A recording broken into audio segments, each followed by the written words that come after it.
ময়মনসিংহের ভালুকায় রাষ্ট্র কাঠামো মেরামতের ৩১ দফা বাস্তবায়নের ধারাবাহিক কর্মসূচির অংশ হিসেবে শাড়ি ও লুঙ্গি বিতরণ অনুষ্ঠিত হয়েছে।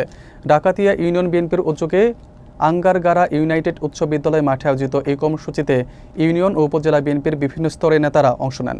বক্তারা ৩১ দফার গুরুত্ব তুলে ধরে এই উদ্যোগকে সাধারণ মানুষের প্রতি সহানুভূতির বার্তা হিসেবে উল্লেখ করেন। সাইফুল ইসলামের প্রতিবেদনে দেখুন বিস্তারিত। ময়মনসিংহের ভালুকায় বিএনপির ভারপ্রাপ্ত চেয়ারম্যান তারেক রহমান ঘোষিত রাষ্ট্র কাঠামো মেরামতের ৩১ দফা বাস্তবায়নের লক্ষ্যে শাড়ি ও লুঙ্গি বিতরণ কর্মসূচি অনুষ্ঠিত হয়েছে বলে স্থানীয় নেতারা জানিয়েছেন। শনিবার দুপুরে ডাকাতিয়া ইউনিয়ন বিএনপির উদ্যোগে আঙ্গারগাড়া ইউনাইটেড উচ্চ বিদ্যালয় মাঠে এই আয়োজন হয়, যেখানে ইউনিয়ন বিএনপির ভারপ্রাপ্ত সভাপতি শাহজাহান মিয়ার সভাপতিত্বে প্রধান অতিথি ছিলেন উপজেলা বিএনপির ভারপ্রাপ্ত আহ্বায়ক আলহাজ মোহাম্মদ মুর্শেদ আলম।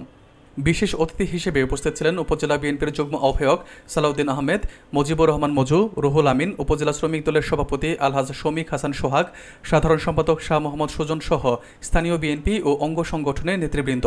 এছাড়াও উপস্থিত ছিলেন উপজেলা শ্রমিক দলের সহসভাপতি মোহাম্মদ হারুনুর রশিদ, উপজেলা শ্রমিক দলের যুগ্ম সাধারণ সম্পাদক তাজউদ্দিন আহমেদ, হবিরবাড়ি ইউনিয়ন শ্রমিক দলের সাবেক সদস্য সচিব জুয়েল ঢালি, সাবেক যুগ্ম আহ্বায়ক আরিফ সরকার, উপজেলা অটো টেম্পো সিএনজি শ্রমিক ইউনিয়নের সাধারণ সম্পাদক আবু হানিফ সহ আরও অনেকেই উপস্থিত ছিলেন। অনুষ্ঠানে উপজেলা ও ইউনিয়ন বিএনপির নেতৃবৃন্দ সহ অঙ্গ ও সহযোগী সংগঠনের বিপুল সংখ্যক নেতাকর্মী উপস্থিত ছিলেন।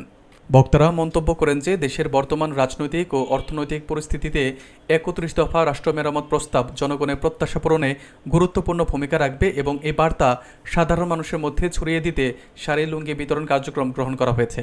অনুষ্ঠানের শেষ পর্যায়ে ১৭,৫০০ মানুষের হাতে শাড়ি ও লুঙ্গি তুলে দেওয়া হয়, যা এলাকাবাসীর মধ্যে ব্যাপক সাড়া ফেলে।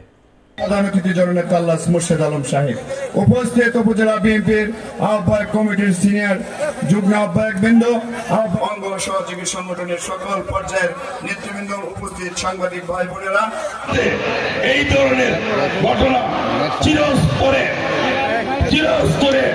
বিদায় করে দিব। যে ধরনের ঘটনা বিশেষ